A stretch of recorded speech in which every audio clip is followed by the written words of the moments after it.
Labas, kas aš čia šiandien turiu vieną pasiliktą rastą nuo tada, kai dariau jo šitas malkas, tai jį susipjausiu vėl į lentas. Taip, yra visai išlinkęs.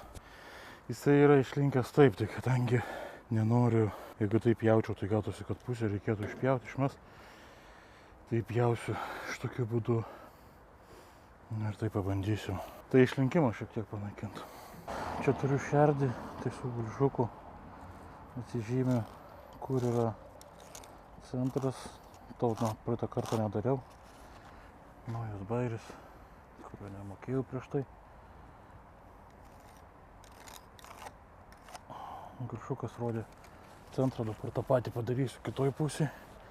Tai dabar tikiuosi, kai pjausiu šitą vietą, išsimes man ta šerdis.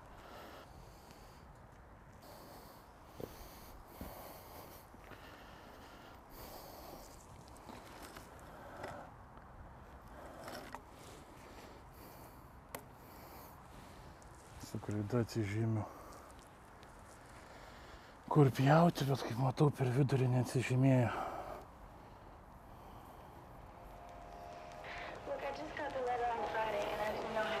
Gali prispausti vidurį. Ne, atkelk. Iš viršaus žemyn tiesiog leis. Aha. Tai dabar snepink iš abiejų pusių. Liko žemyn. Atkabink.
Nu, šiaip ne taip pavyko pakaliau padalinti.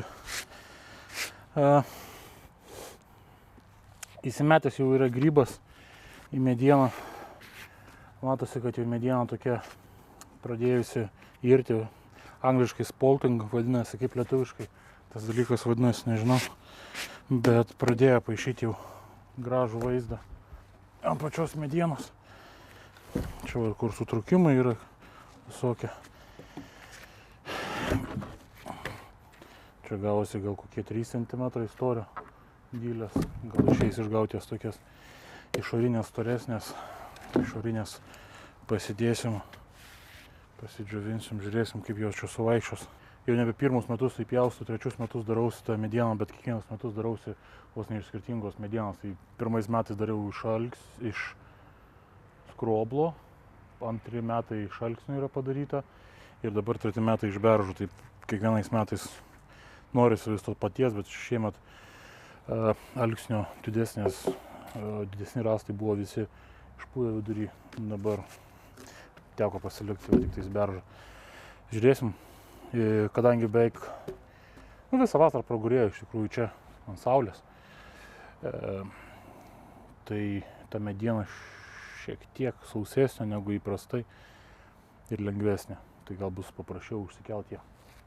Žiūrėsim, gal ką nors susimsim nuo aukštai ir pažiūrėsim, kaip skroblas laikosi. Ačiū visiems, kad žiūrėjot, paspauskit like, dislike, jeigu nepatiko, parašykit komentarą, kaip kvailai čia atrodžiau. Ačiū už dėmesį, iki kito antradienio. Viso.